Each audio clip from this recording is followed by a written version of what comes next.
My fiance cheated on me with my father and tried to pass off his baby as mine. I'm a 30-year-old man who was engaged to a 27-year-old woman. For the sake of understanding, here's the backstory. Sue, name has been changed for the purpose of this article, and I met at a friend's engagement party. She was a stunning woman, blonde hair, tall, skinny, and beautiful, who had a great sense of humor and kept me entertained while at my friend's engagement party. Soon we started dating, and I knew I wanted to spend the rest of my life with her. I proposed to her and asked her to move in with me, but she was reluctant to, so I thought it was because she didn't want to let go of her independence. I usually spent more time at her place than she did at mine. She stayed in the city while I had a house in the suburbs that was almost paid for. I didn't mind because it meant that I could spend nights at her apartment instead of driving back home. She was a nurse and I had to stay alone in her apartment on the nights she had late shifts. I understood that she wasn't ready to move in with me because she would be giving up certain privileges. She didn't have a car and commuting would have been very difficult for her. She wanted me to move in with her, but like I said earlier, I had already practically finished paying off the mortgage on my house. Her apartment was also too small for both of us to live in. COVID happened, and because of the lockdown, she decided to move in with me. As an essential worker, she was gone for most of the time while I stayed at home. I was a software engineer, so I could work from home.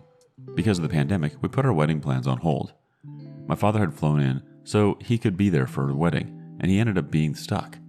He didn't have to go to work, so he ended up leasing Sue's apartment, since it was still empty, and she wasn't ready to let go of it yet. It is important to note that my father and I weren't really close at this point, but we were cool. He walked out on my mom and me when I was still a teenager, so he could be with his secretary, who was just 6 years older than me. I grew past the resentment of him leaving since he didn't skimp on the child support. He just wasn't interested in staying in my life. While I was in college, my mom died and he showed up at the funeral. He told me that he would still cater to my needs and I didn't have to leave my stepfather if I didn't want to. My stepfather was cool with me staying, and my father continued paying for my living expenses until I finished college. We would meet whenever he flew in for dinner or lunch. Most of the time, he was with different women, who looked to be around my age or younger. I didn't approve, but I didn't care either. I thought it was none of my business. He wasn't married or in any committed relationship. I just gave the background of my relationship with my dad before I continue with my story. When the lockdown restrictions were withdrawn, Sue made a big decision. She wanted to quit her job so she could make a career transition into tech. She told me that she was burned out with her work. I was making a 6-figure salary, so I could cover both of our living expenses without any problem. I decided to help her by offering to cover her living costs. She paid for her classes by herself and she started staying home with me. I got her a workplace next to mine so she could attend classes while she was seated next to me. We spent a lot of time together, and on some nights, we would invite my dad over for dinner too. My father decided that he liked staying in the same city as me and that he didn't have any plans of leaving again. I didn't mind his decision since he wasn't intruding in my life. Later, I found out that it was because he had gotten a new girlfriend that he was pretty serious with. For context, my dad is a wealthy man. He inherited some major shares from his parents and was patient enough to wait until he was in his late 40s to sell them. The shares were worth quite a huge sum of money, and he also had a job as an executive in a multinational company, so he was earning quite a lot. As soon as I started getting used to my new lifestyle, I got promoted at work. Even though I still got to work from home, I also had to go into work occasionally. I was always happy to come back home to meet Sue at home. We were having a lot of sex during our free time. Sue started getting antsy. She was feeling cooped up in the house, so after we talked about it, she decided to get a part-time job back at her old workplace. She was a temp nurse, so she wasn't taking as many shifts, and she was getting paid more than she had been getting before. She still took online classes, but not at the frequency that she had been taking them before. 3 months after she starts working again, she starts complaining about being too tired. She looked exhausted too. I gave her massages when I could and advised her to take some time off work so she could rest. She told me that she couldn't because nobody could take her shifts if she wanted to take time off. I let it go. Then she started coming home with expensive stuff that she bought. I wasn't really suspicious of her purchases because she liked shopping a lot. Before we got engaged, she was always starving herself just so she could buy designer clothes and shoes. So I figured that she could afford to buy all this stuff because she didn't have to worry about living expenses. She slowly began taking more and more shifts until her schedule was back to the way it was before. I barely got to see her, since her off days coincided with the days I had to go to work and she left for work while I was still sleeping and she got in right before I went to bed.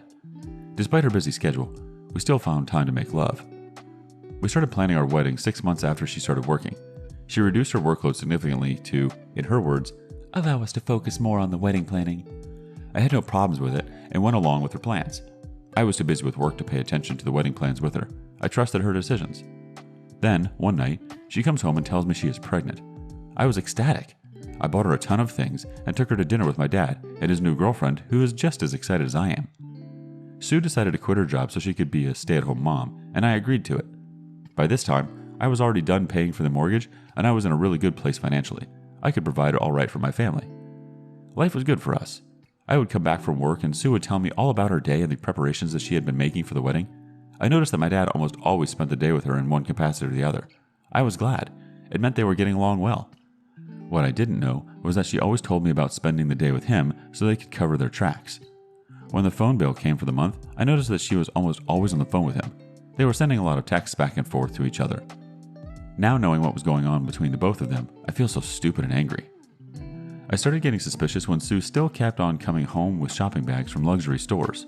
She wasn't supposed to have that much money since she wasn't working anymore, and she wasn't spending my money.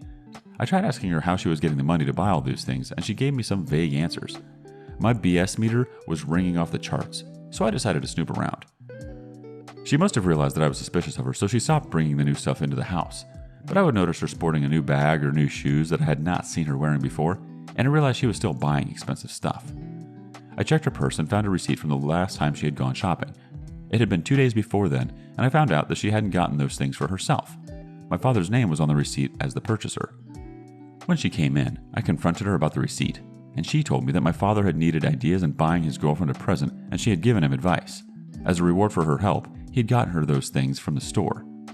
Her explanation seemed plausible, but things weren't adding up.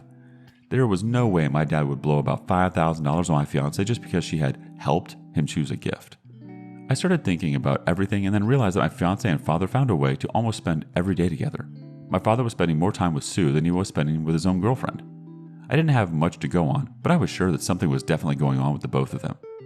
I started by installing a GPS tracker in Sue's car, so I knew where she went every time, and secretly installed cameras in all the rooms in the house.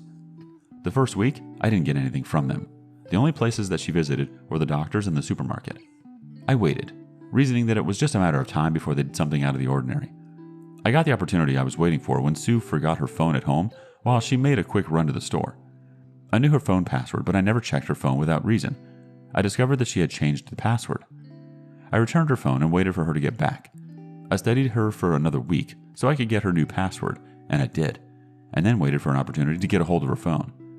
This time, she left the phone on the coffee table while she went to take a bath. I went to her messaging app, but I saw nothing there, so I started checking through her social media apps. I hit the jackpot on WhatsApp. She had been clearing her chats with him, so I didn't really get much, but she had sent him risque pictures of herself just earlier that evening with the message, "All yours, Daddy." My father hadn't replied yet, but it told me all I needed to know. My father and fiancé were screwing behind my back. The next couple of days were hell for me. I took a leave of absence from work and decided to go camping to clear my head. The night before I was supposed to leave, I see Sue's phone lying around again, and an idea occurs to me. I installed an app on her phone that would show me all her messages in real time and set it up so I would get notifications whenever she used her WhatsApp. I packed my stuff that night and headed to a hotel in the city where I drank my way through the day. The next day, I have a hangover but gained a bit of clarity. If I wanted to see this through, I needed to get all the proof I could get. I checked her phone in real time and saw that she had texted my father almost as soon as I left the house. After 2 hours, I see my father's car pull into my driveway through the cameras I had installed. My soon-to-be ex-fiancée came out to welcome him with a hug and a kiss. She was wearing a dressing gown, and when she removed it, I got even more heartbroken. It was the lingerie set I had gotten for her for Valentine's. She hadn't even worn it yet in my presence, and she was wearing it for my father. There was no way I could let things go. The both of them had to pay for betraying me. I recorded their fling and kept the file hidden in my cloud. Sue had no reason to check, so she couldn't know that I was onto her and my father. I stopped drinking and started thinking of how to ruin them both. We still had 3 months to choose our wedding date, and I had to end things before then, because there was no way I could marry her again. Break over, I went back home on the third day like I had planned. There was no sign of my father or that he had even been there. She greeted me enthusiastically and tried initiating sex, but I just turned her down. Just being in the room with her repulsed me. I stared at her that night while she slept, wondering how she felt okay lying to my face and why. I took a look around the room. There was now new stuff I wouldn't have noticed if I hadn't been looking out for them. There was a new winter coat that I knew she could not have afforded on her own and guessed that my father had gotten it for her. I watched her sleep some more and contemplated wrapping my hands around her neck. It seemed very tempting. I checked through her other messages, and it turned out that she had been talking to 3 other guys before my father came into the picture. They were all older men who were loaded with cash. I checked through her phone and found videos of her performing sexual acts on those men. The last time she had talked to any of the men was before she had moved into my house. It was now clear that the only reason why she had refused to move in with me in the first place was so she could have the time and privacy to sleep with other men. It explained most of the extra shifts and why she had wanted to go back to work so soon after retiring. It also explained the expensive purchases that she had been bringing home. The sad thing about the whole discovery was that I was always buying her expensive things as gifts because I knew how much she liked them, and I wanted her to stop starving herself. I took screenshots of all the messages and printed them out. I hid the videos I got and put them along with the other one of her screwing my dad. The first step of her revenge was getting her to be financially dependent on me. I told her that I had been neglecting her and was going to start paying more attention to her and the baby from then on. I was paying for almost everything she wanted so I could lure her into a false sense of security. I would go out and randomly buy her stuff that I knew she liked and told her to stop spending her money when all she could do was ask me. She agreed, being the greedy little witch that she was. I wondered what she told my father, but after then, she stopped bringing new stuff home. I convinced my dad to buy a new apartment somewhere in the city so he could have some quality time with his girlfriend, who was also unaware of the fact that my father was a lying, cheating bastard. He told me he was going to propose to her, and I was happy, since that added a new twist to my plans. While I was spending more time with Sue, she still found time to text my father and for them to meet up. I could see everything in real time, but I said nothing. At that time, I wasn't even heartbroken again. I just wanted to drag them through the hell for what they had put me through.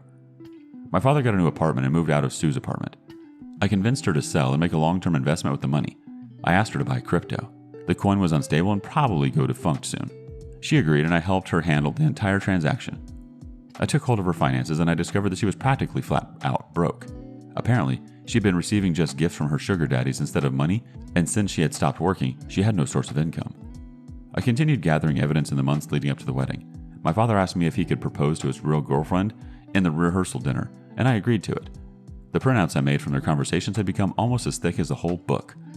I told a guy that I knew had a publishing company that I wanted to convert the printouts into small books with about 30 copies. That was the number of people expected to be at the wedding rehearsal, including Sue's family and friends. I had everything compiled into the book, which I titled Sugar Baby Sue. It was bound to be a hit. I made arrangements with the wedding planner to include the book in the gift bag we were giving everyone at the rehearsal dinner. The wedding planner read a copy of the book and turned red. I told her not to tell my soon-to-be ex-fiancée anything about the book if she didn't want to lose out on the bonus that she was going to get. I also told her to cancel all the bookings we made for the wedding since it wasn't going to happen, and that she should keep everything low-key. Luckily, I was able to recover my money from some of the vendors that we contracted with. I made a montage of all the videos and sort of compressed it into one video. I added special effects and everything. I spoke with my father's girlfriend and told her everything that had been going on between the man she loved and the woman I loved. She was heartbroken and wanted to break up with him right away, but I begged her to wait until I had finished with my revenge. At the wedding rehearsal, my father stood up and went to the podium to take the microphone. I signaled to the DJ and my father's girlfriend. While my father was harping on all the values of marriage and how he knew Sue and I would make a great couple, the DJ was getting ready to play the video I had sent to him. When my father brought out the ring he was going to use to propose, the entire audience gasped. He thought it was because of the ring, but it was because of the video playing in the background. Needless to say, everyone was horrified. I had a little speech at the end of the video telling them to check the special book that was in the gift bags. The party ended with Sue's parents yelling and screaming at her. I left without her and went back home. While we had been at the party, I had her stuff arranged outside the house and changed the keys and passcode to the house. She must have managed to catch a ride home because I heard her knocking on the door sometime during the night. The next day, I sent her a long message telling her that if she hadn't gotten the hint, I no longer wanted to do anything with her, and that she shouldn't even bother trying to use the child as an excuse to remain in my life.